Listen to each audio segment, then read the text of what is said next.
Започна јавниот увид во избирачкиот список во подрачните одделенија и канцеларии на Државната изборна комисија и ќе трае до 9 февруари, секој работен ден од 8:30 до 19 часот. До сега во Тетово проверка извршиле 545 граѓани. Има значителен интерес на граѓаните за увид во избирачкиот список, ги проверуваат податоците нивни, дали тие се сложуваат со податоците што ги имат во своите лични документи, и до сега сите граѓани се нашле во избирачкиот список. Нема случај да некој граѓанин не се нашол во избирачкиот список.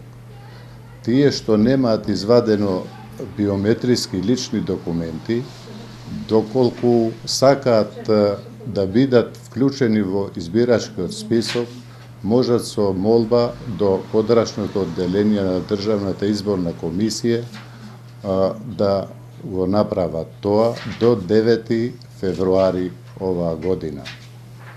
Од Државната изборна комисија ги повикуваат сите полнолетни граѓани кои после 11 јануари извадиле биометриска лична карта или патна исправа да се јават во нивните подрачни одделенија заради проверка и впишување во избирачкиот список. Доколку по завршувањето на рокот не поднесат барање, нема да имаат право да бидат запишани во избирачкиот список за локалните избори 2013. Исто така проверка може да се врши и по електронски пат преку веб страницата на Државната изборна комисија.